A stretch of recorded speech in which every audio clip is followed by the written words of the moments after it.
Did I do it? Mr. Worf, arm phaser banks and photon torpedoes. If Lwaxana Troi is not in my arms in 10 seconds, throw everything you've got. 9, 8. 'Tis better to have loved and lost than never to have loved at all. 7, 6. No, wait. 5, 4. Beam her to their 3, bridge, now. 2, 1.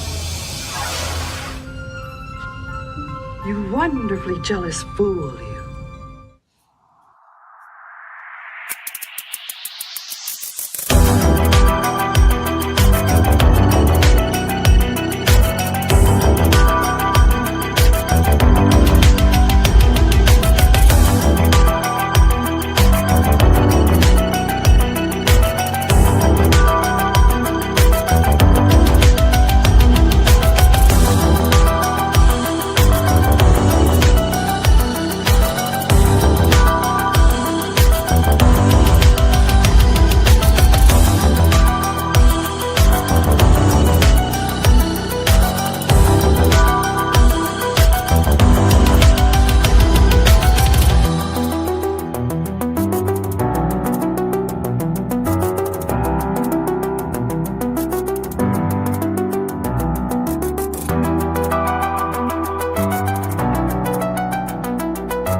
Hello and good evening and happy St. Patrick's Day Eve to all those who celebrate. Star Trek The Next Generation, Season 3, Episode 24, Ménage à Troi, first aired back in 1990. But here in 2026 on Live Long and Podcast, we're just getting started. Whether you're joining us live on YouTube, Twitch, or Facebook, or catching the audio version wherever you get your podcasts, our mission to rewatch every episode of TNG continues. One Ferengi kidnapping, one mother-daughter argument, and one over-the-top Picard love poem performance at a time. And now, this is your captain speaking. I am your host, Dave Mader. And we got a great panel here, once again, to break this all down. Coming in first, shall I compare her to a summer's day? She's here for the emotional truth beneath the hijinks, Deanna's frustrations, Lwaxana's fierce love, and Picard's unexpectedly heartfelt performance to save the day. And when it comes to Dave Mader, she's always seeking harmony, balance, and maybe a little Gemma Haran. She's my wife, Dave Mader, or Jay Mader. Hello. Dave Mader here. Dave Mader, sorry. It was so great until I forgot your name. I thought you were talking about Heather until the end of it. And they're like, oh, it's me. No, I would never. Well, Heather has a very nice intro too, but it would never be superseding yours. Right. Yes, thank you. Welcome, Jane. And on that, stylish and sharp and always dressed to the nines, she's tuned into the emotional core. She's watching every beat of the Troi family dynamic, the affection, the frustration, the chaos, and how Deanna navigates both a hostage and a daughter. When empathy meets comedy, our goddess of empathy and the daughter of the fifth house of Beta Z, it's Heather Narduzzi. Heir to the holy rings of Beta Z and holder of the sacred chalice of Reeks and wielder of the hot glue gun, honeys. I am here serving Lwaxana realness. I love this episode. I'm so excited that we're all here to talk about it. Me too. Looking fabulous, Heather. Welcome. Yep. And joining us, a last-minute substitution, as we were supposed to be joined by our resident Portuguese master of love, but he had to drop out. So coming in here tonight, he's tracking the power dynamics. Riker versus the Ferengi. Deanna versus her mother and her overbearing charm. Lwaxana versus literally anyone who tries to tell her no. When the episode asks what it means to navigate negotiate under pressure, he's locked in. A guy who's only watched this episode twice, Adam Woodward. Hey, guys. First, Heather, we salute you. This is amazing. Thank you. Yeah, I'm happy to be here, Dave, to talk about this episode. This is, of all the Star Trek that I've watched countless times, this episode I've only seen twice, including yesterday.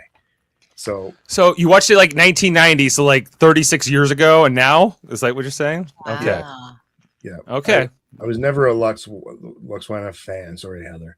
And so I just got put off by it and never came back.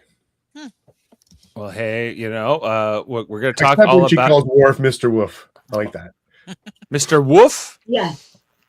Did she do that in this episode? No. Not this one, I one. don't think. No. Okay. Yes, of course, live She's busy stream here. rolling her eyes at the Ferengi. Yes.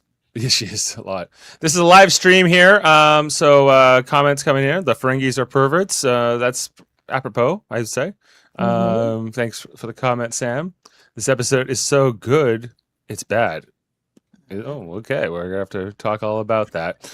So we're talking about the 72nd episode of Star Trek: The Next Generation, Ménage a Troi, originally aired May 28th, 1990, written by Fred Bronson and Susan Sackett, and directed by Robert Legato. Then this one, a Ferengi DaiMon kidnaps Riker, Deanna, and Lwaxana Troi, hoping to use them as bargaining chips or as, like, I don't know, for like her telepathic abilities and as a romantic trophy. The Enterprise must track them down while Picard delivers one of his most dramatic rescues in Trek history. And there's also this B plot with Wesley Crusher. He's supposed to catch his bus to Starfleet Academy, but he misses it, and apparently he can't get another bus. He has to wait a whole year, which is a little weird, in my opinion. Is that how far out they are? They're that far out that only the Bradbury can come get them or get him. It's like an Uber. I guess, but like I don't know, the Enterprise. It seems like they would probably cross by Earth at some point. They just picked up Sarek on Vulcan, which we know is close to Earth, and I don't know how far Beta Z is from Earth, but I don't think it's that far. But it doesn't matter. He doesn't even need to go to the Academy. He gets a uniform by the end of the episode, and he kind of like gets for him. They didn't tailor it. It does look a little weird on him, quite frankly, because they don't get him on in the. Normally, he has like this muscle suit thing underneath, and I don't think they have that when he puts that on at the end. So Heather, would you say you like this episode or you dislike this episode? I love this episode. So I think it's just so fun and so camp, and the costumes that Lwaxana wears.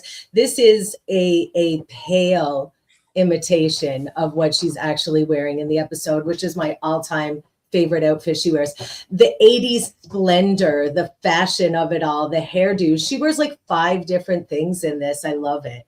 And off the top of the episode, I would like to say that, and Jane, as my fellow woman on this panel, maybe you've experienced this as well. When I got into Star Trek, like nobody in my family was into it, so I didn't watch it growing up. I started watching it cold when I was 16, when Generations came out, 15 or 16, right? So everyone around me who liked Star Trek was a guy.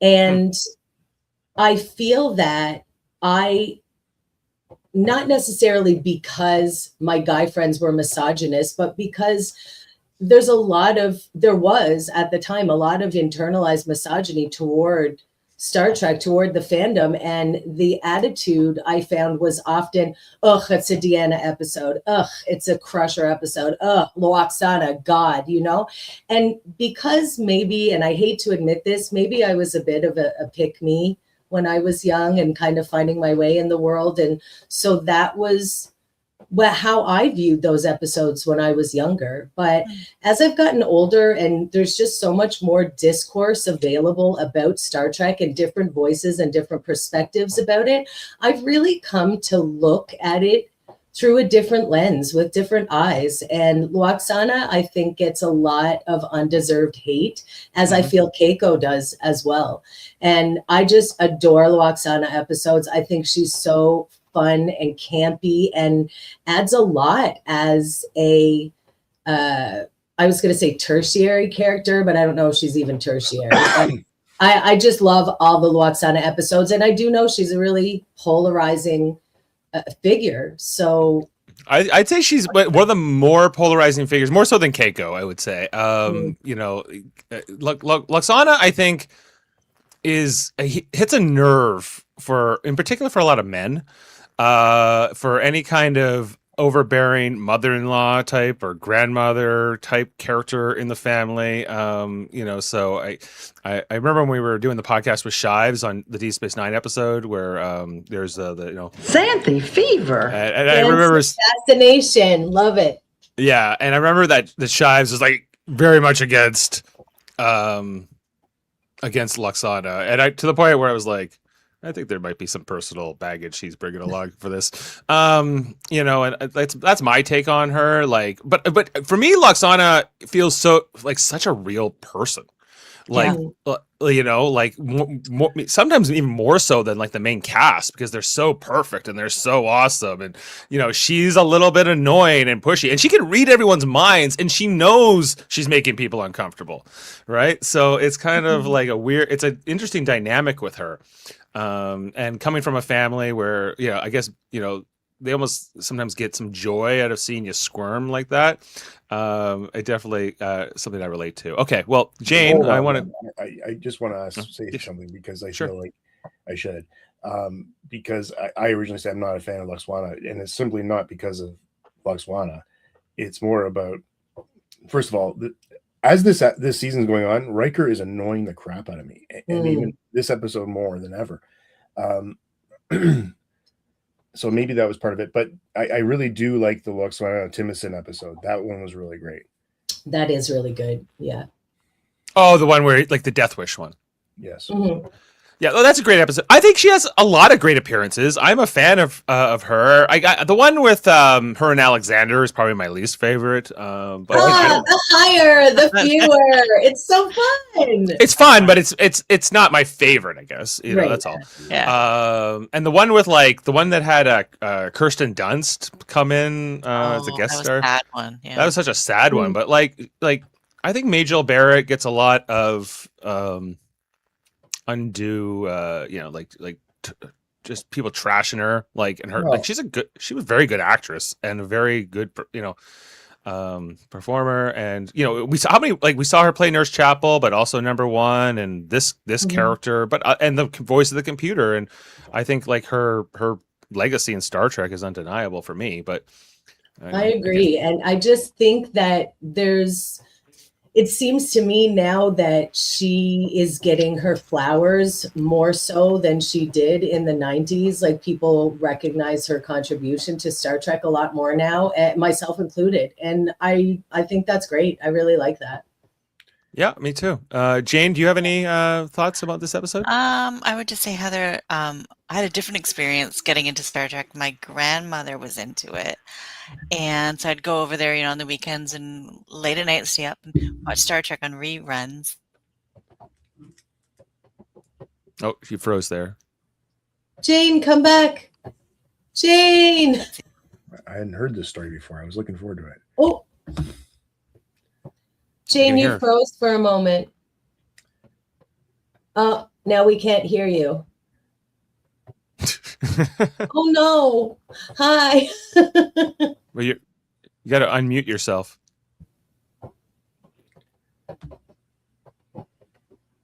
Hey. It muted Oh, me. great. Okay, so you were saying ended. that you would stay up late and watch Star Trek with your grandmother. On, you know, babysitting, and then a couple of my aunts were very much into Star Trek. So yeah, it gets different. I had females in my life that were into this, which is a good influence, I guess. But you know, love Lwaxana, I always have.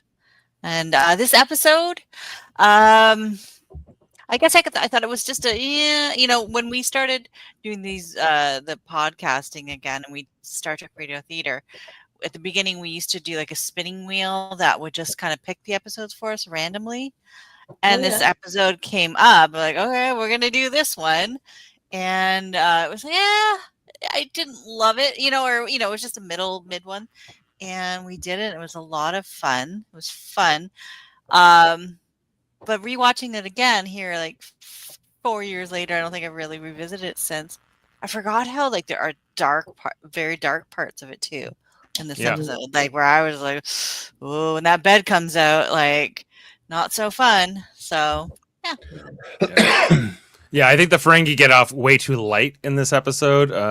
You know, but that's kind of space justice, it seems like in Star Trek sometimes, where what are we going to do? They're bad guys. They're on the other ship and they're going to fly away. What are we going to do? Arrest them? Like maybe, you know, but whatever. Okay, not to be misogynistic, which is always a great way to start a thought.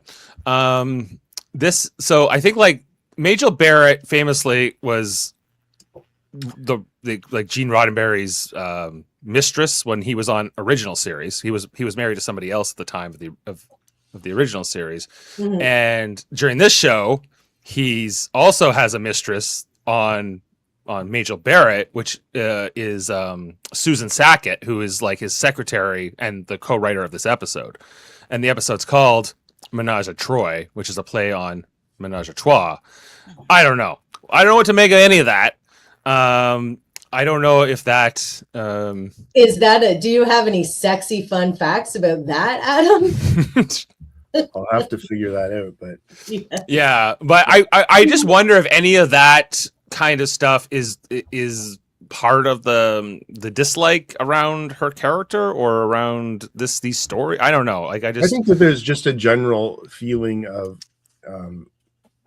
same with nepotism or anything where people get jobs because they're thought, it's a family member or it's a lover or whatever it is. I mean, Marina Sirtis had the same comments made about her. How'd she get the job? Well, she ingratiated herself to right. And misogyny, yeah. And Terry Farrell, very much the same, on D Space Nine. And I think we can all agree that Gene Roddenberry and Rick Berman were not the most feminist of men. Not the most. I would say that's accurate. I don't know. Yeah. But anyway. I just noticed, Jane, just one more thing about this. Jane, I do notice both you and Ashley come from very feminist perspectives when we're discussing Star Trek. And I find when I was young and watching it, I heard a lot of like, oh, the one time they let Troi drive the ship, she crashes it. Like that kind of thing. And I mean, I made that joke when I was young, but I don't find like you and Ashley come from that perspective. And I, as an adult, am not coming from that perspective either. So it's nice to look at old episodes with fresh lens. Fresh eyes, yeah.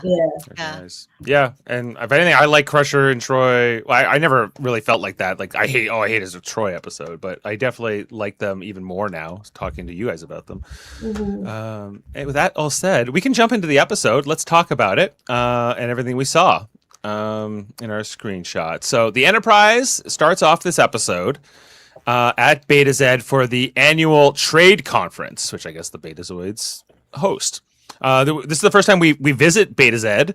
It's a very Earth-like planet, so it seems very desirable. I noticed in this episode, continuity-wise, that they refer to themselves as a Beta Z rather than Betazoid. Like they're not super sticky on which terminology they're using. That's just a little thing, though. Yeah, I wonder if they even knew what the planet's name was before they named the Betazoids. But yeah, here we are. There's I guess a reception here in the 10 forward on the Enterprise, and there's this guy playing these what do you call these, chimes, I guess, and like the little doo doo doo doo doo doo. I love it. I love that little melody. I had forgotten about it. Yeah. So this will come to be important in the episode. Meanwhile, Riker is playing three-dimensional chess with a Ferengi underling here. And the Ferengi guy thinks he's confident, and Riker's like, "Oh, I got you now. I'm the Mr. Chess." Like, everyone's standing around watching this chess match, and Riker just kind of takes him down. We'll find out later. He takes him down in 30 moves, but he was being polite. He could have done it in 20. No, is that why he's pissing you off, Adam? I just don't know what his purpose is. Like, First officer of the ship. Yeah, but he doesn't. I think they struggled with what to do with him, honestly. This they really nail it in a couple episodes, by the way. Okay. Best of both worlds. They'll figure out what to do with them. Yeah. Yeah, and then there are quite a lot of good Riker episodes in season 4. Future and Perfect is the one that stands out to me the most off the top of my head. But I didn't really think about that until you mentioned it several times this season, Adam, and you're not wrong. Well, thank you. Yeah. What a high praise. You're not wrong. You're not wrong, sir. We're not saying you're right, but we're not saying you're wrong. So it's. But I mean, I just love Riker across the board, so I just tend to kind of blanket like him. But I think you're right. They didn't quite know what to do with him for a lot of this season. But even how they write him, like what is he? He's like the guy who sleeps with all the women, and it's just an interesting character. And this episode, again, that whole, we'll get to it in a minute. I'll wait. All right, let's get to it. Anyway, he beats the Ferengi guy in the chest, and then the Ferengi claims that I couldn't listen with all that noise, which I think is just, to remind us, the Ferengi sore losers. It's also, I think, to draw our attention to like the rhythm of those chimes, because they come to be an important part of this story. So, a couple of things, established here as we kind of cut back to the chimes. And then we find very interesting comment from Stargazer Fish here. Riker plays as an extension of the audience. He's always puzzled and trying to understand what's happening around him. They do use him like that in this season for sure. For sure. And they use Data sometimes in that role too, but I guess it depends on the context. Yeah. Anyway, so Picard is then having a drink with this Betazoid guy. Nibor, I think his name is. Or no, it's Writing Grax, as played by Rudolph Wilrick. The second Betazoid male we're meeting after Tam Elbram earlier this season. I was like, look, there they go, black contact lenses. Why we can't give the Betazoids on Starfleet Academy those? I don't understand, but whatever. Anyway, the Beta. So we find out he's known Lwaxana a long time, going back to her first husband. I don't really understand if Troi's father is her first husband or not, but that's never quite explained. But whatever. I think Troi's father is Lwaxana's second husband. I think you're probably right. I never really thought about it till today when I was watching this, but I think that's probably true. Then we have Lwaxana over in 10 forward, eating while she's kind of talking telepathically to Deanna. And Deanna is, not necessarily enjoying the visit with her mother. This look is incredible. The asymmetrical window boob, the piled hair up on top, the sparkles, gorgeous. I love it. And when they made the Lwaxana action figure, like Playmates action figure years ago, it was this outfit, this particular scene that they based it on. I had this. I had the toy with that asymmetrical boob window, so I'm very familiar with it. Jane, would you have picked this outfit if you were making a Lwaxana toy? Toy? Oh, I'd have to look at all her outfits to find the best one. There's a lot of them out there. But I did notice the boobs. They were looking good for a lady her age. I was noticing. Yeah, girl. They're looking good, period. Yeah.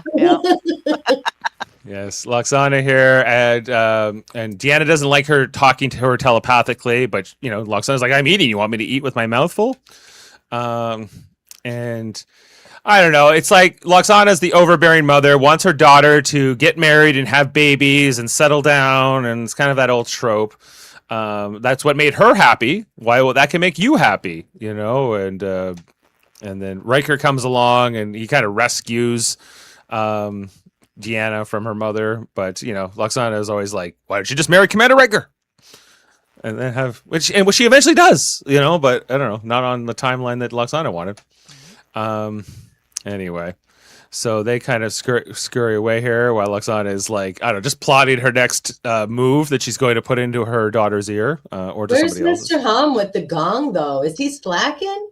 Yeah, I guess this isn't a formal Betazoid meal. Maybe this is just a cocktail reception. So, anyway, we then meet. Sorry, what's the alien behind there? Is it like a Tendi kind of character? Blue?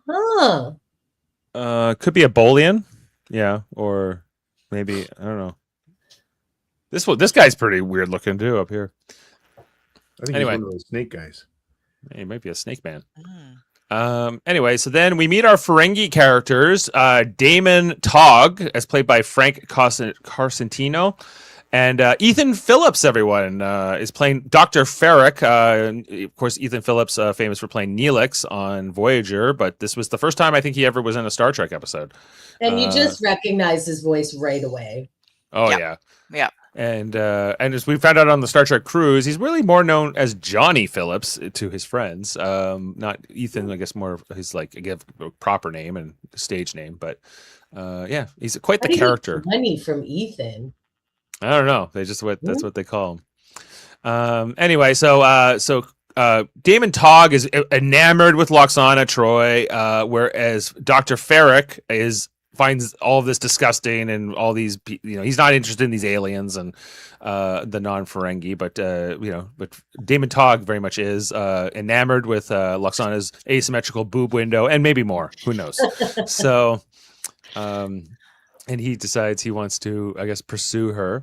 So he approaches her at her table, and she's not having it at all. She's not too. She was like, "Why are you talking to me?" And then he kind of starts saying like, "I would like to."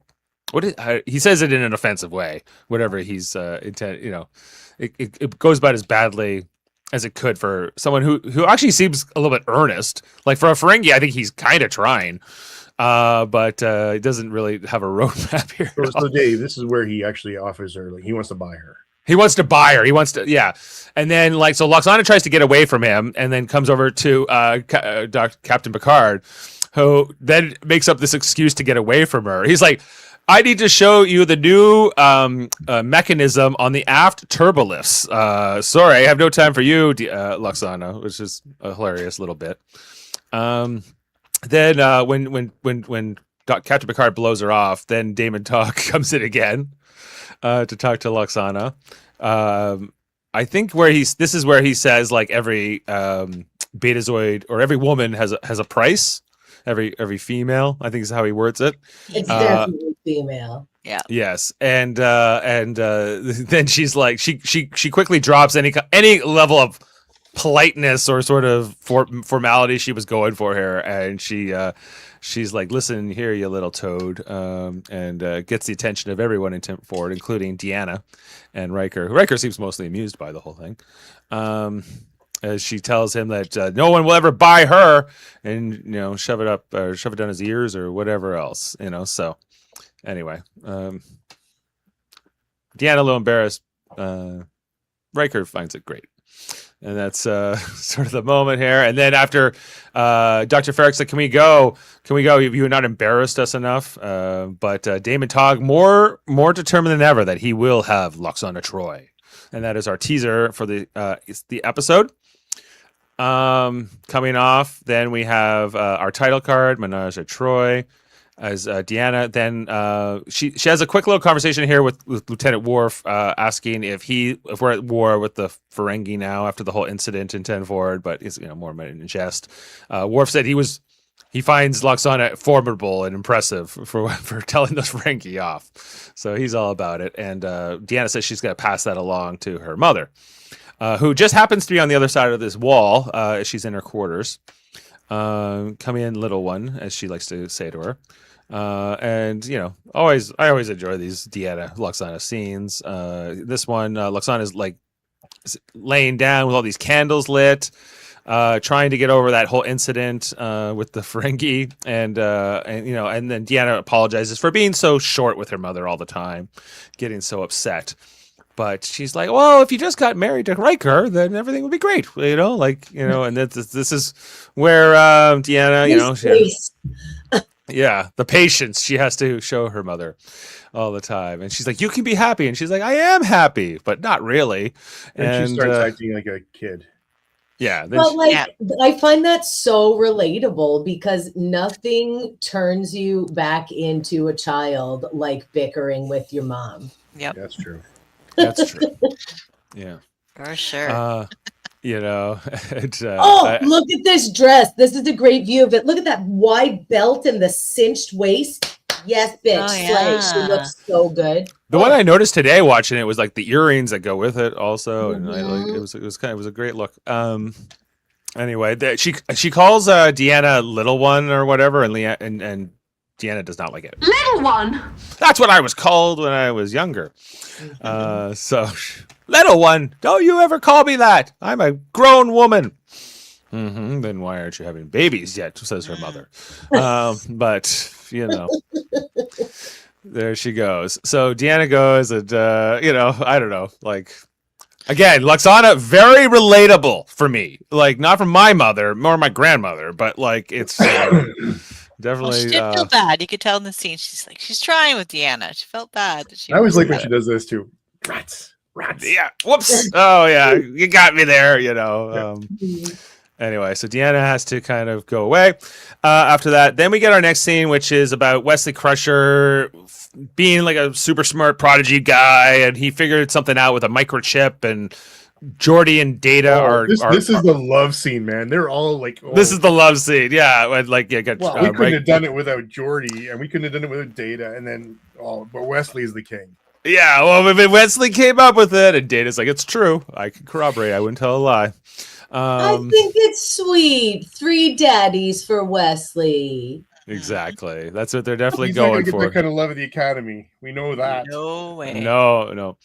Anyway, so then they also tell us that he's about to go off to the Academy, like they're getting ready for him to leave the Enterprise, which hasn't been teased at all yet this season until this moment or this episode. So kind of curious, but we'll come back to that. Anyway, and then after that part of the meeting breaks, it's just Picard and Riker, and Picard's like, why don't you take some shore leave on Beta Z? You know, like you take some vacation. Because they're planning to go to this stellar nursery, as they call it. Is he getting him back for Riza here or something? Maybe this is like a returning the favor for Riza. Yeah. Because Deanna had already asked to take the shore leave, so he's kind of nudging Riker. Why don't you go spend it with Deanna? Wink, Maybe wink. he's trying to get them to have babies too. Yeah. Maybe Lwaxana and Picard are in cahoots on this. I'm putting out a theory. Because not only does Riker say okay and agree to this, he fully, he's like, not only am I going to take some shore leave on Beta Z, I am going. He puts on his best blue shirt. We get to see Beta Z from the surface here with these, whatever these things are in the background, these little platforms. Maybe they're buildings. I'm not quite sure.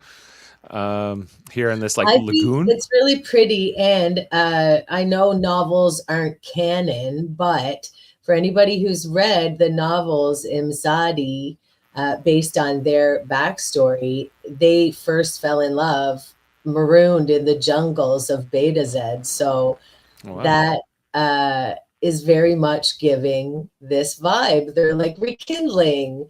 They're rekindling benefits. What is the story? He was stationed there? As an ensign. He was stationed there. She was a student. She was a student at the university. The university. She hadn't gone into Star Trek at all yet. That's right. Right. And so this is the part that gets me. Like, he's her boss. Like, he's the executive officer on the ship.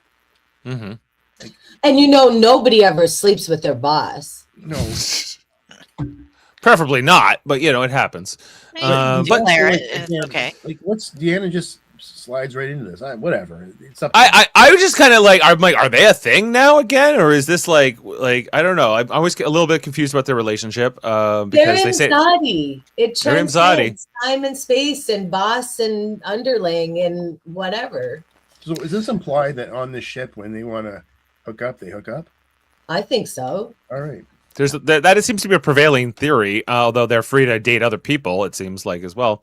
Yeah, and they come to this dress is so cute, and I love that it echoes the colors of what Lwaxana is wearing when she unceremoniously crashes their date in a minute.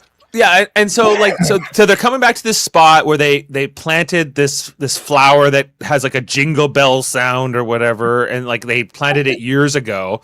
So they're coming back, but I was always like, how does Lwaxana know they're there? Is this like where Deanna's from? Is this like her family home or estate, or is it just a huge coincidence that Lwaxana just happens to be at this park at the same time they are? Could be sensors. Could be like maybe she has a homing beacon on Deanna, so she can always find her.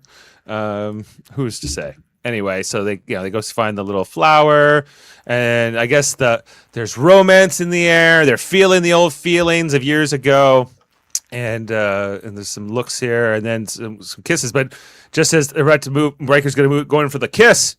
Who shows up in the background with the umbrella? I think is my favorite part for the whole outfit. It just really sells it. It's Lwaxana, and Mr. Hom, he's here as well for the picnic.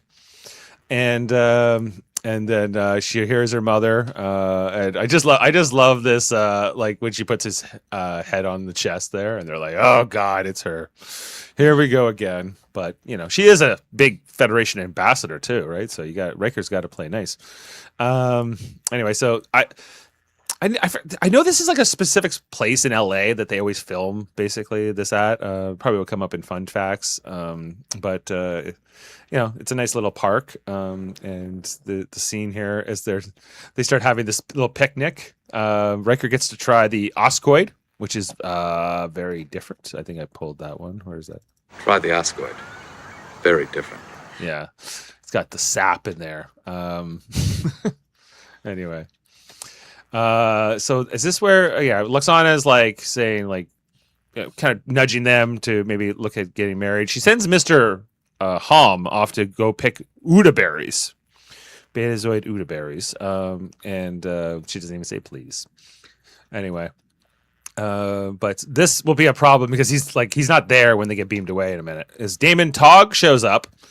And Riker's like, what the hell are you doing here? But he's here with a bouquet of ugly-looking Ferengi flowers to give to Lwaxana. And I think it's even more incredible that they're surrounded by much nicer flowers at the moment. He's here to give her flowers, and they're all kind of rolling their eyes at this whole thing, not really understanding the danger that is coming. As DaiMon Tog says, beam us up, beam us 3 to beam up. And before they can really say anything about it or call for help or anything, they are beamed off here by the Ferengi ship, just for Mr. Hom to show up with the Uda berries, and he doesn't know where they are. Meanwhile, Mr. Hom gets a good outfit in this episode. He gets a good one there, yeah. And I guess Uda berries are kind of like a weird turquoise color. So for anyone who's keeping track. Turquoise? Yeah, turquoise. Yeah.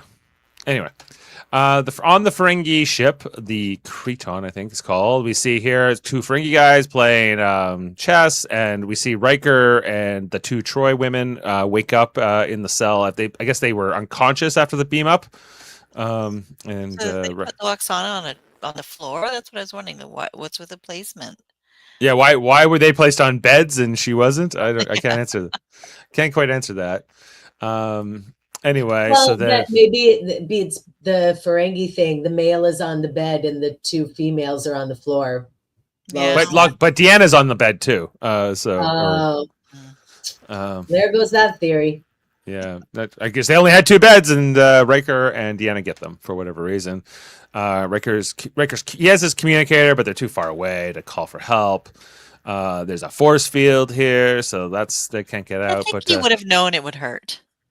Well, he was testing it. He didn't ever, Deanna got a couch, by the way. She didn't get a full bed. You're right. They're not quite beds, but yeah, you can lay on them. Anyway, so once this guy, the chess guy, he'll call to say like, hey, they're conscious now, and then Deanna and Lwaxana get beamed out, but over to where Ferric and Tog are, but they get beamed out of their dresses. And over there, I'm gonna have to get beamed out of this dress later because I hot glued it to myself. Oh no! Yeah, I always thought this was a cool effect when they did it. Yeah, that is neat. Yeah, so their clothes on the floor, and they materialize in another part of the ship, naked. And Riker's like, "Why didn't I get to go?" Yeah. Who's there? But Ferric is played by Ethan Phillips. Look at him; he's leering at us. I love her line of "even their transporters can't be trusted." Is a great one too. And then she also made some comment about humans, like he leers like human men or something. Yeah, he leers just like human men. Then Tog shows up, and he's. I don't know, whatever. Lwaxana just grabs blankets and she wraps her and Deanna in these blankets so they're not just standing in front of them fully naked.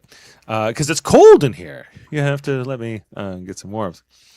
What we're told about the Ferengi. This is the first time I think they really established that Ferengi don't let their women wear clothing. Females do not deserve the honor of clothing. It's an honor. How about that? Yeah. That's how she feels about that, and that's how we feel about it. Ferengi. Yes. Anyway, but so Lwaxana gets them to send Deanna away, so that like Lwaxana can work on Tog, because she knows that he really wants her. I think there's actually quite a bit of heroics here from Lwaxana in this episode to protect Deanna more specifically, right? Like more of as a mother. You see that come through quite a bit in this episode, I think. And what we know she does not like Damon Tog at all, but she's willing to put up with a lot of this. Demon Tog, whatever your name is. Anyway, and then so she starts, I don't know, she's trying to be to kind of placate him to a certain degree, and then he takes her into this room, and he's like, he pushes the button, and then the bed comes out to speak about the dark moments that Jane was. I just think just reminds me of the war stories you hear about women just having to go along with it to stay alive. Like it just happens too much in this world. I don't know. It just Yeah, just like I agree, and the look on her face, and she knows she's going to do what she has to do to keep them all safe and alive, but it's bleak. It's bleak. Yeah. It's not great. Meanwhile, the Enterprise is going towards this stellar nursery, which means they're out of communication range. Beta Z can't call them, so they don't know anything about what's going on with Riker and Deanna. Meanwhile, you got Geordi and Wesley here. They're talking about Wesley going off to the academy. And he's like, well, I'll be back in like 4 years, and then I'll be back on the ship. And Data's like, first of all, you don't even know you'll be reassigned here. Like not all ensigns get stationed to Galaxy class starships, but I always thought I would be coming back, Wesley says. And Geordi makes a comment about how, well, you don't even know if Captain Picard can request you when, by the time you graduate. He might not even be captain of the ship anymore. So there's a bunch of these kinds of questions. I like that scene. Yeah, I did. Thinking about it that way, and I felt for him. Yeah. Right. Yeah, that he hadn't thought about any of these things, I guess, or they're just, so that's going to come into play here. Meanwhile, back on the Ferengi ship, Deanna and Lwaxana are still able to speak telepathically. Deanna now changed back into her clothes from earlier, and she's getting the telepathy from Lwaxana. So she's working Damon Tog, so they decide they're going to work on the guard here in the cell who's playing chess. More specifically, Riker starts, taunting this guy. Well, like, don't do that move. Don't, you're going to get yourself checkmated. And he's like, I don't need any human advice. But Riker then says, oh, you're going to get beat off. And that's exactly what happens here as the other guard defeats him. And so then they basically start like a match here with Riker behind the force field. This is part of the plan to get out of the cell. Then we have Lwaxana back here with Tog as he's getting a drink, and I don't know, some of these moments, where like he'll start touching her and she'll like grab his hand, but then start, every time she'll when she looks away, she like scowls, and then she looks at him, she has to smile, right? So you keep seeing that played out here. So we never get this the misconception that she's somehow enjoying any of this, as much as she has to kind of play the part. Then she's like, well, show me your affections, and then he's like the kissing whatever starts on here, and just Deanna's reaction as she can emote Lwaxana's true feelings. And basically her mother is nauseous or grossed out meanwhile, the Enterprise at the stellar nursery, they're checking out these the galactic phenomenon. Picard, basically this is nice, but like Picard is like, they're busy doing science stuff right now. That's why they don't know what's going on with Riker and Troi and Lwaxana. So we come to this, and then we come back to the Ferengi ship, where Riker's still trying to play chess with this guy. Now we'll find out later that they're on this ship for 2 days, or at least 2 days. So this was going on for a while. Riker gets tired of the game against the Ferengi guy and says, or he pretends to be tired of it. Well, I can't even see the board from here. Let me out of the cell. He's like, oh, you're trying to trick me. I'm not stupid. Well, he's like, fine, then who cares? We don't need to play anymore. And then he eventually reconsiders and goes, well, maybe I can let you out if I point this phaser at you the whole time. What can go wrong? Not much. Is Deanna always cold in this episode? This is the other thing I'm always trying to figure out. She's always like I think this. she's also just showing her like her unease, Vulnerability, you're pulling herself in, Yeah. Yeah. Yeah, that's true. Anyway, so then Riker, when the time's right, he's going to eventually steal this guy's phaser and knock him out. But we'll come back to that. Then Lwaxana with Tog hair, and this is where she starts giving him the umox. This is where we learn about Ferengi umox for the first time in canon. Is this the first time we learn about umox? I think it is, eh? It is, yeah. And so she starts stroking his ears, and she just thinks she's just like, kind of patting his head, but she then finds out that this is one of their most erogenous zones, so she's kind of giving him like some kind of sex here. I don't know I'm not sure exactly what the correct term would be, but the correct term is umox. There's a term. There's no direct translation, so. Thank goodness. Yes. Anyway, so yeah, come back to the cell. Riker has knocked out the Ferengi guy. He lets out Deanna. Then he's trying to send a message off to the Enterprise, but he's locked out of the main computer. So he gets Deanna to contact her mother to say, okay, we need the computer codes. Can you get those from Damon Tog? And Lwaxana thinks, oh, okay, I can get those. I got this guy where I want him. And so she starts working. Yeah, she would have had it, but that Ferric, we'll come back to him. Meanwhile, on the Enterprise, they finally are far enough away from that nursery that they can get a message from Beta Z, and that Betazoid guy calls up and says, "We've been trying to call you for 2 days." He's like, "Well, our communications are out." Anyway, Lwaxana, Riker, Deanna, they're all missing. What? Oh, right. Picard's concerned. Meanwhile, on the Ferengi ship, this is where Lwaxana tries to make her move on Damon Tog by saying, like, "Oh, I can make you a fizz of some kind of drink in your replicator, but hey, I'll need your computer code." And I'm like, was Ferric just standing behind this grate the entire time? Is like what I keep trying to figure out. Yeah, he was watching umox. Yeah, what does that say? Another. She looks amazing here. I love the headband and the tiny metallic organza and the cut of this. Ugh. Because in the dialogue, when she's talking to Deanna, she's like, "Damon Togg's give me something absolutely hideous to wear." Well, it's not her favorite color. I don't think it's not bright and bold enough. Yeah. What do you think, Jane? I like it. I was a little confused if she had made it with those blankets, kind of. It kind of looks like that, but yeah. But no, it's a proper dress that he gave her. Okay, yeah. It's very Oz-like. Yeah, everything's green. Follow the yellow brick road, as they say. Anyway, so she's almost got the computer code when Ferric, Ethan Phillips shows up and says, "Stop! You're about to give your code away to this woman. Like she was tricking you." How he knows all this, I don't know, but because he knows his boss. He knows his boss, and he thinks his boss is weak, which he kind of is. And then he was like, I can get your command for this, DaiMon, but unless you let me do like these experiments on Lwaxana and figure out how her telepathy works, and he doesn't want to, but he cares more about himself and his business and whatever and he kind of like turns away.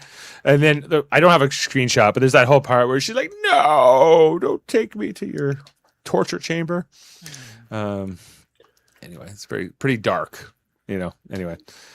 Meanwhile, back on Beta Z, they're looking for clues to what happened to Riker and Troi and Lwaxana. They find these old Ferengi flowers in the bog. That was fortunate. That they realize aren't native to the planet, and that's how they kind of get the lead that this was maybe the Ferengi that took them. Back on the Enterprise, they explain that this is, we think the Ferengi could be the ones, but we don't know where they are. Can we see them again? Like there? Yeah, that's cedar with like puffs of cotton, wild cotton. It looks like. Yeah, it's none. A shitty Ferengi bouquet. Exactly. Anyway, so they say that the Krita in the Ferengi ship is nearly as fast as the Enterprise, and because Data says, "Well, should I set a course?" And Picard's, "To where? We don't know where they are." So, like, no, we're not going anywhere until we know which direction to go in. And it's like, but then touche. how do they catch up with them? That's what I'm going to ask in a couple of minutes. Well, I think once they're able to detect that signal, they can kind of figure where they are because they're not Finally went cloaked. warp 9, Jane. Yeah. Warp They finally 9? went warp. They finally went warp 9. Went warp 9. They Yeah. never go Just because the Ferengi ship is nearly as fast doesn't mean they're going top speed either, right? Yeah. So, anyway, so yeah, Riker can't get into the access code. He's blocked out no matter what, and without the computer codes, they can't do anything. But then he figures out if he can use this non-essential system, then he can kind of put this background static noise into it, and this is his ingenious plan that he could have came up with before Lwaxana ended up in the torture chamber. But hey, See, this is when hindsight. Riker actually shows usefulness. Mhm. He on the Enterprise, he's got people who do all his work for him, but when he had to do something, he can do something. Yeah. Well, he's a delegator, Yes. So, anyway, then we got Lwaxana being tortured by Dr. Ferrick in his. He even put a lab coat on, which I thought was a nice touch. As he's probing her brain, and it seems to be quite uncomfortable for her. And Deanna's feeling that pain and anguish through her telepathic link to her mother, and says, "We have no more time. We have to go try to save our." That must have been fun to film that. Deanna, make the face. Yeah. Oh, Yes, Mr. Director. Here it comes.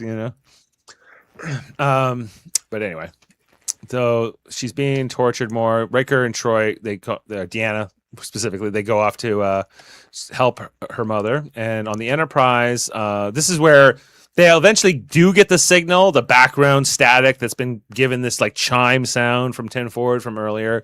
And it's Wesley's the one who picks up on it. None of the others pick up on it. Right, just as he's about to catch his bus, his ship to go back to Earth to Starfleet Academy. Worf's like, the Bradbury, they want to go, they need to go. They got a bunch of cadets, and so Wesley, you better have packed. Get your shit and let's go. No lengthy goodbyes, just go. We'll see you later. And there's this moment here where he kind of looks around the bridge because he's kind of leaving this part of his life. He'll actually only go on to be on the show for one more year after this, but or one more season, right? Before they finally do kind of get him out of there, or he leaves directly. But yeah, so he looks around here and he thinks he's saying goodbye. And finally, Dr. Crusher shows up in this episode. That's about her son going off to the academy. She's packed his bags, and she says, "Okay, well, have a good one, Wesley." And just then, that's just when he has this epiphany. Oh. It's the static. I can't call from the Bradbury. We could never have this conversation over subspace. No, I have to go to the bridge and explain this. And his mother's like, okay, whatever. I don't know. So I get to keep him here for another year. That's good. Exactly. Yeah. Because he shows up just when Worf's like, the Bradbury says they're leaving without him, and and Picard's like, no, you're gonna miss your ship. But Wesley's on to something. He thinks he can help find Riker and Deanna, which does seem like a more important thing right now. And and he's the one who isolates it. Geordi kind of dismisses it. He's like, that's just normal background thing, right? But he's like, it's the rhythm. And they set a course based on where that's coming from. But why at this point did they just go, hey, you can go now? Yeah, well, Yeah, Beam they- Martin from the bridge to Go to school. the Bradbury. Or how about Yeah. they're in a ship that could catch up to the Bradbury and beam him over. Yes. So, right? I don't know. We could Whatever. go on a shuttle. Yeah. Yeah, there's options here. Or just do a video oral exam over. Yeah, because he misses the Something. oral exam. That's what it is. Oral. Yes. And Yeah, they're do they not have Zoom? This is before Didn't COVID, you- guys. This is way before COVID. yeah, but it's way after it technically, right? So, in terms of the speed in the future. Anyway, so then Lwaxana gets rescued here by Riker and Deanna, who blasts Ferrick's equipment and destroys it. But just as he does that, Damon Todd gets the jump on him and takes his phaser. Riker was in control for 2 seconds. I don't know. Is there always a Ferengi hiding behind a pillar, ready to get the jump on you on a Ferengi ship? Seems like yes. So then Lwaxana makes this deal like, you don't need Riker and Deanna. First of all, Deanna is only half Betazoid. Her powers are no use to you. And Riker, being a high-ranking officer, is Starfleet will pursue him. But not Deanna. It was implied here by Lwaxana, like, well, they're not going to chase Deanna forever, but Riker, he could be a captain. Yeah. Yeah. Whether that's true or not, I don't know. That's just what Lwaxana says. So, anyway, so he kind of makes this deal, and this kind of corresponds to the timing here of when the Enterprise does show up. And Lwaxana, we kind of overrules her daughter's protest for this. Like, I have to do this. I have to protect you, and well, not so much Riker, but definitely for Deanna. And all those things. So they get to beam out there. What else? Oh yeah, Ferric doesn't like it. But Lwaxana is like, if I have to live the rest of my life with Demon Tog, I will. To help my daughter. Anyway, so Deanna very concerned as she's scurried off here, and she gets to return to the Enterprise with Riker. They've been wearing these clothes for 3 days, so I don't know. They might not smell the best. And at least 2 days. Anyway, this is their like, my mother does not want to be with him.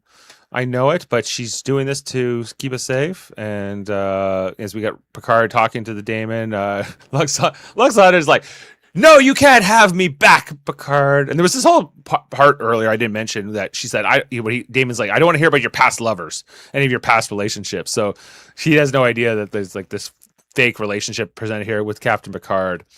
And Deanna says, you're gonna have to fight for her. You're gonna have to, do this. And he's like, oh, I got something in my bag of tricks. This is Shakespeare. when he looks so My awkward. love is a fever. My love's a fever. For that which longer nurseth the disease. Tell me more. In faith, I do not love thee with mine eyes, for they in thee 1,000 errors see, but 'tis my heart that loves what they despise, who, in despite of view, art pleased to dote. Shall I compare thee to a summer's day? Thou art more lovely and more temperate. And I think we've seen a whole bunch of Picard memes and just in the last few seconds here. Yes. Of him just going full ham on his set here. Worf, not impressed. Like, I'm not into this. Some of the moves, some of the things that Patrick Stewart does here are so funny to me. As he's playing out. And you never told me about him. You didn't want to hear about my past lovers. He's insanely jealous, and you can't kill all of your rivals, Jean-Luc. He's like, I'll kill them all. Give me a countdown. You can't want this. But you'll kill her in the process. If I can't have her, no one can. And then he starts this countdown, which I played at the top there. 5. He keeps doing Shakespeare in between, like 6, 5, 4, and then finally they beam her over in a rush, not wanting to be destroyed by the Enterprise. Although, the Ferengi ship is no slouch compared to the Enterprise either. Anyway, but Deanna comes back. They're not looking for the fight with the Enterprise, and now Lwaxana is like, now I think I found my husband for good. Like, she's so happy with how this all played out, I think, with Picard. I love this. And Picard is wildly uncomfortable with her sitting in his lap on the bridge of his ship. Like, I guess, like, what the ruse is to prevent a battle from breaking out still at this point. They have to kind of keep him confused. He's like, well, because maybe I won't report this to your superiors or something. I don't know. Wait a bit. This was kind of an interstellar incident, if you ask me. But anyway, so Picard's now kind of dug himself a hole with Lwaxana. She thinks like, oh, you're in love with me. Let me stroke thee. As she's trying to give him touch his ears, touch his head. It works with him. Like Deanna and Riker in this scene are hilarious. Like, just their expressions, and even Worf here, where he's just like, ugh. Mr. Wolf. Mr. Wolf. Anyway, so Picard is, I need to go show that guy like the mechanism on the aft turbolifts again. And then he tells Wesley to set a course for Beta Z. Warp 9, maximum warp. Let's go. Boom. Yeah, he gives her the chair too. She's like, just gives her He's the like, oh yeah, you sit in my chair. You sit in my chair. Yeah. As they warp back, and you think that could be the end of the episode, but no, because we have to wrap this up with what's going on with Wesley. Wesley, comes in to see Picard, and he's like, "Well, you missed your oral exam, and so you're gonna have to wait a whole other year before you can go to the academy." This doesn't make any sense to me, but okay.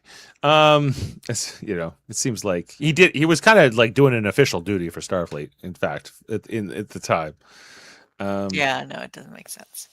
Yeah. Anyway, so you're gonna have to repeat it again, but you can stay here on the Enterprise for another year. So the Academy's loss is our gain, he says. But he's like, you know what? You were a hero. You helped save the day. It's not right that you're just an acting ensign. I'm making you ensign with all the responsibilities here thereof, and the uniform and everything. You don't have to wear this thing anymore. Wait, with the I don't ugly have to go to the pants. academy and I just get promoted? This is fantastic. But they still make him go to the academy. It's kind of like it anyway. So Does he go as an ensign then? Like I guess he no. He gets to like start as a first year cadet, like after he's already been in it. It doesn't make any sense. So it's just like anyway. do shut up, Wesley. Yeah, do shut up. Then we get the transition here that they're about to leave Beta Z. They're about to go to leave, and then we get like the first his feet coming over the door, and then we pan up to see this man in this very not quite tailored thing, for the first time. I think this is because like Will Wheaton wanted a raise, and they're like, we won't give you a raise, but we will give you a red uniform. How's that? And I guess that's what we got. He tells the story that he was trying to negotiate his salary, and they said, well, we won't give you a raise, but we will promote you to lieutenant. Yeah. And he was like, on the fictional starship. Right. Which doesn't come because when people get promoted in like real life, they do come with a pay raise. So like, okay, lieutenants get paid more than ensigns, right? But they're like, no. No, I love that. I forgot that this B plot was in this episode, and I think it's nice. I think Wesley gets a rough go too, but I like it. I think it's sweet. Yeah, and it's like every time I watch Best of Both Worlds, I go, yeah, that's why Wesley was in like the red uniform for that that episode. It happens here 2 episodes earlier. Wesley actually grew on me as well over the the 3 seasons. Mm-hmm. Yeah. But yeah, it seems like, do you really need to send this guy to the academy since he's a prodigy and he can already do everything a normal officer can do? And he just got into trouble at the academy with Nick Ricardo. Yeah. Sure. He wasn't killing other cadets on the Enterprise. Stargazer says, would he be a non-commissioned officer if he skipped the academy? Well, no, he's a Nepo baby. He's a full ensign. He gets to do whatever. He's a Nepo baby. That's all right. We love Wesley. Good job, Wesley. But like, if I was O'Brien, I go, how is this guy superior to me? He didn't even go to the academy, but he's an officer. He doesn't even go here. Yeah. Wesley's not a union man. Not a union man. He was a union man. That's right. Anyway, and proud mama, and they're all proud. They're all looking on. Like he doesn't just have 4 dads. He has like 5 dads and 2 moms in some ways with the crew of the Enterprise. I guess but his main mom being his main mom. And he gets to go to warp here for the first time in his red uniform. He looks like the rest, right? And they hit the thing. And I was thinking about this as they were coming out of the episode, because I was like, we always think of like everyone we see here on screen, like the big 7. I was like, Wesley was as much a main cast member for at least half of this show than until he's not. He was but he's never really thought of like that. I think like Tasha Yar gets more like thought of amongst this crew sometimes, even though her tenure was much shorter. Or even like Pulaski, right? Like, who was only there for the 1 season. So it's kind of, I don't know. But then when he leaves the show, it's like, I think it's because of this bad beef he has with Rick Berman after he does leave the show, that he kind of always gets forgotten after that. I'm forgetting. What is? Sorry, Jane. What did you say? I was I blanked out on where Ro Laren's gonna fit in here. Ro Laren comes after basically Will Wheaton leaves the show. Yeah, So- but what? What was her position? Where? Helmsman. where- She was Yeah, in- she took his sat where spot. he is sitting. She now. took his Okay. spot. Yeah. Okay. Yeah. Okay. Sorry. Yeah. Go ahead, Heather. Yeah. And then- I was gonna say about Will Wheaton and Rick Berman. The way that he has recounted it is that he asked if he could have part of season 4, I believe, or season 3 off to do Dangerous Liaisons. And Rick Berman said, yeah, we can shoot around you. And then when it got closer to shooting time, he said, actually, no, you can't take that movie. The first episode of this season is going to be a big Wesley centric episode. We need to have you there. So he declined the movie. And then when he got there, it wasn't at all. He had one scene.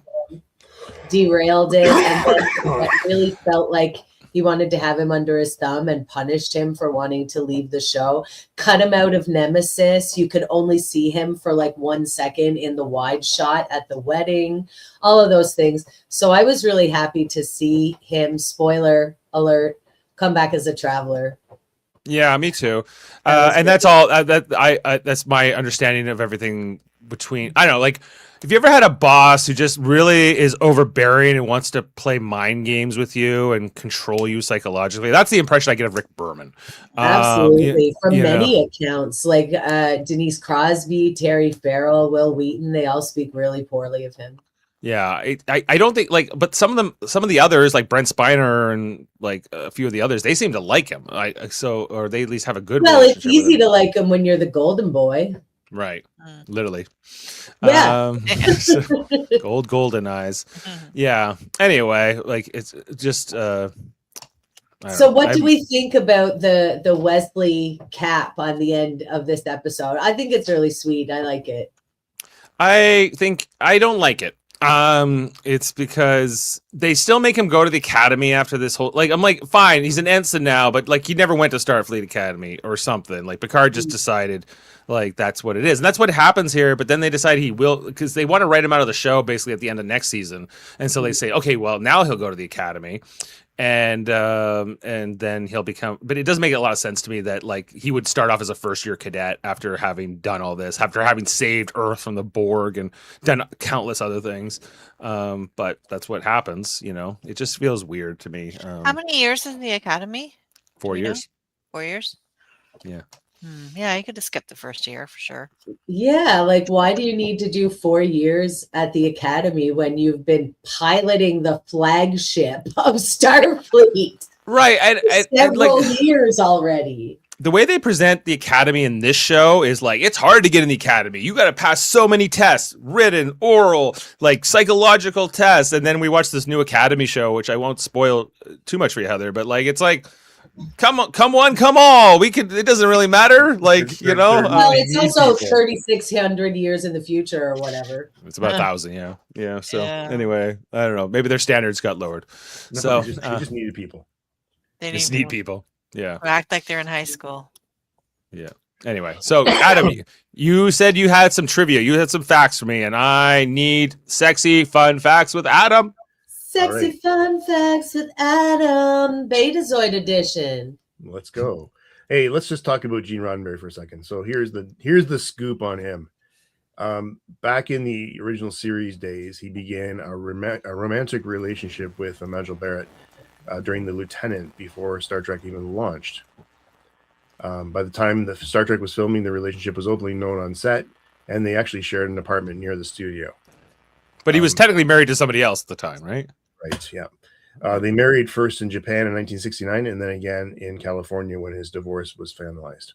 And then they remained married until his death in 1991. He, of course, pushed her to have the first major role as first as number one and then as Nurse Chapel. And the network was against that, of course. So not totally misogynistic. Well, you know, women could be nurses, but they couldn't be second in command. But he fought for them to be second in command. It was the studio that wouldn't let him do it. Like it Yeah. was not. Yeah. That was right. So at the same time, he had Nichelle Nichols in a relationship. yes, he did. And she Were they running around? Yeah, she during ended the original relationship- series. Yeah. Yeah, I had no idea. she ended the relationship when she found out about Majel Barrett. Hmm. And despite the breakup, they maintained a professional working relationship. Nichelle Nichols also recalled later in her biographies that she often found herself in Roddenberry's office nude or partly clothed during the relationship. Nichelle Nichols said this, Yeah. Oh, yeah? my. but not part of their relationship. Like this was outside of that. You're saying? Well, I don't know. I mean, I guess part of the relationship. So yeah. Okay. fun Just a stuff. lot of costume fittings. Yeah.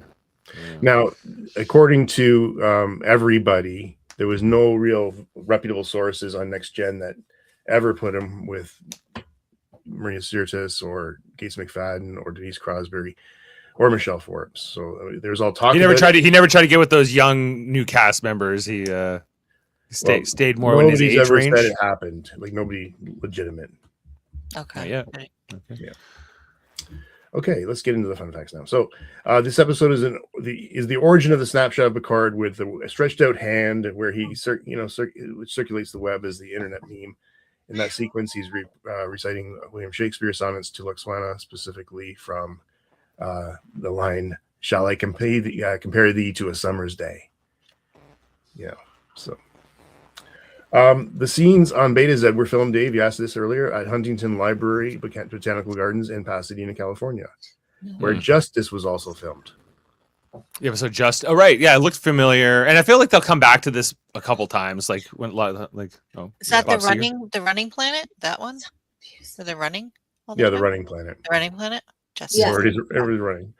The musical instrument scene to play the Algolian ceremonial rhythms is actually a traditional Indonesian bamboo instrument.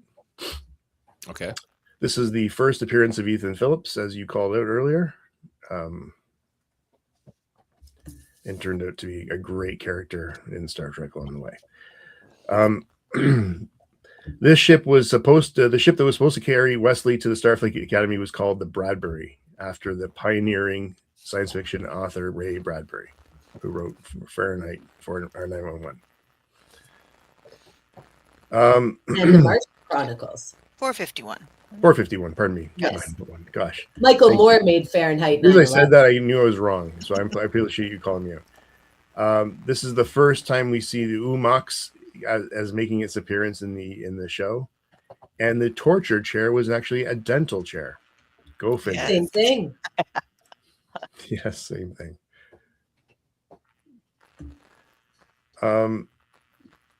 Lwaxana later recalls this adventure in the episode called The Forsaken later on.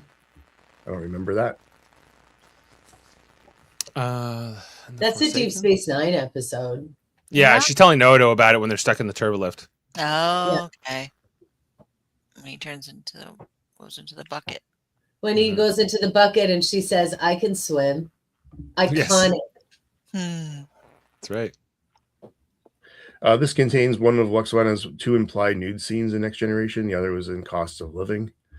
Excuse me. There's a great gif of that too, where she's like walking naked in her wedding and she gives a little wink. Love it. She was also nude in the hot tub with the mud bath with Alexander Right. and the other nude scene. Mhm. Not fully. This is the first episode in which Beta Z is shown. The planet scenes were previously used to depict Mintaka 3 in Who Watches the Watchers. I didn't notice that. Yeah, lots of reuse, right? Riker says, referring to the Beta Z flowers, Muktuk lives for hundreds of years. Actually, Muktuk is an Inuit food made out of whale blubber. I thought I'd heard that word before.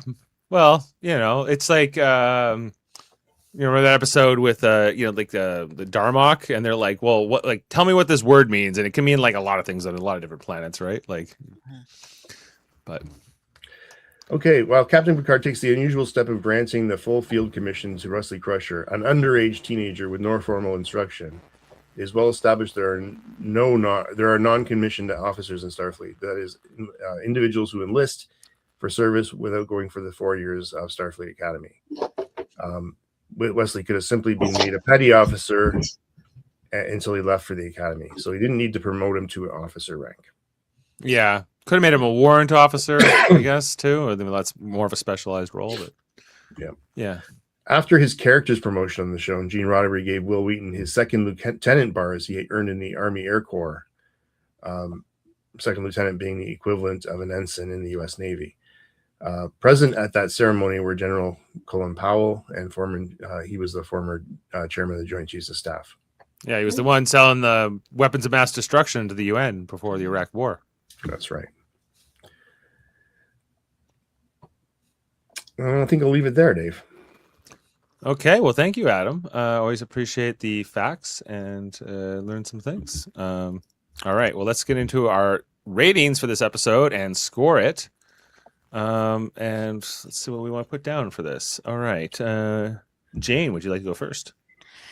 Yeah, sure. I would put this 7.5. 7.5 from Jane. How about you, Adam? I'm gonna go. I was gonna go with 7.5, but you guys talked me up. I'm gonna go to 8. All right. How about you, Heather? It's a 10 for me. Easy. Okay. Yeah, I'm in the 9s. I don't know if I'm at a 10, but I'm more than I'm like a 9.3. So I'm going there. Well, let's get the ratings from chat. I'm very pleased with the ratings that we've given as a group. Now, chat did not like it as much. Sam says his rating 6.5. Sam. Which is the same as the IMDb rating for this episode. So it's a Okay. bit. Jody says, watch it again. This episode screams season 1 quality at best. 4 out of 10, and I'm being generous. I think that he's a lot like those friends you mentioned when you were growing up and they would talk about these episodes. Yeah. And then Stargazer did say, I do agree the outfits are impressive on this episode. But then followed that up with 5 out of 10, and that's generous. Well, I think that she's a polarizing character. We just happen to have a paddle here that was willing to enjoy the episode. So I thank you for agree.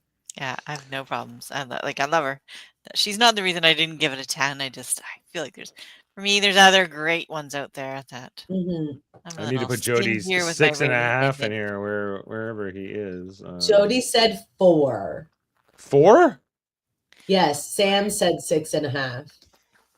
4. I shouldn't have told you. I should have let you put a 6.5 for Jody. Take that, Jody. Yeah. Okay. Just wanted to so what's that turn it into? 7.8. All right. Well, we won't let the others vote after this. Okay. All right. And with all that said, let's look ahead to season 3, episode 25. It is called Transfigurations. And in this one, the Enterprise rescues a critically injured amnesiac who is undergoing a mysterious transformation. We did this as a radio theater once upon a time. We did. Yep. Yeah. So I don't remember this one at all. I'm sure I will once I start watching it, but just from this screen cap and the title, I don't remember it at all. I'm sure it's because it's between Ménage Troi and Best of Both Worlds. Right. Yeah. Yeah. So look out for that. Now, right now, we only have Kevin signed up for this one. So I'm looking for a panel. I will be messaging the chat for it. So Adam, you're muted if you're saying something. Sorry, I've got a bit of a cold, so I'm coughing. But I'll come, of course, because I like Monday nights. This is my great way to end a Monday. Okay. Yes, All right. I'll go as well because I don't remember this episode. Might as well watch it and discuss it with all of you. Excellent. So got Kevin, Adam, and Heather set to do this one. So look out for that. And then we do have Best of Both Worlds coming up after the week after that. So we'll be figuring out that panel. That's not already all booked? I think it is. I'm surprised if it's not. I was trying to hold a spot, but yeah, we'll see. Adam and Heather are there though, but that's nice. Thank you. Look out for that, and we'll be doing both episodes, by the way. I'm wearing my Lwaxana outfit for the rest of this season, and it's going to get better each week. Very nice. Quick question here: Nog or Wesley? Who do you like more? I like Nog more. I like Nog more. It's hard. I love them all. Yeah. She loves them all. Like children, Can't have your favorites, but can you? I like Nog too. Like, he's a good character. Mhm. Wesley or Jake? I'd probably take Wesley. Oh, Wesley. Wesley. What's wrong with Jake? Nothing wrong. I just like Wesley more. It was either or, Heather. I pick Wesley. No, I don't pick. Jake I Cole. like everybody. Also, check out our other stuff here on the channel. We just wrapped up a whole season of Starfleet Academy with what was the season 1, episode 10? It was called Rubicon. But you can check out the whole season of Starfleet Academy, season 1. We talked all about it. Adam loved it every minute, and it was great. I And we'll be back. I was You didn't satisfied mind with the it. ending. I'll say that. It was a good, satisfying ending. Done. Yeah, for sure. Also, every Wednesday we're talking Survivor. Right now we're into season 50, and we will be talking about the newest episode, Knife to the Heart, on Wednesday night. So look out for that too. But not to mention, For All Mankind is coming back next week. So I guess we'll be back on Mondays for All Mankind, starting on, I guess it will be March 30th. So the two. Sorry, are we doing Mondays For All Mankind and Thursdays then with next? I think that's the plan right now. Yeah, we're gonna because For All Mankind comes out on Friday, right? So so the plan is I think we're going to do For All Mankind on Mondays because if the episode comes out Friday, then it gives us time to watch it, do it Monday, and then we'll do the Thursday TNG basically. I'm gonna have to miss the For All Mankind premiere. I have tickets to the symphony that night. Oh, okay. Well, that's too bad. I know. Yeah. Well, look out for that though. We'll be talking For All Mankind. You can at least send us your rating and tell us what you thought, because you'll have time to watch it before we do the podcast. So, I guess we could always do it on the Sunday if we had to, but Yeah. or something like that too. We'll figure it out. We'll figure it out. Anyway, so those are all our podcasts, all our great stuff out there, and have a wonderful and safe St. Patrick's Day tomorrow to all those who celebrate. Make sure you wear your green. Anyway, we'll leave you with a quote. What will we leave you with here? Yeah, I got one. Okay, we'll see you next time, everyone. And until then, live long and podcast. Doesn't he realize that I am the daughter of the 5th house of Beta Z, holder of the sacred chalice of Reeks?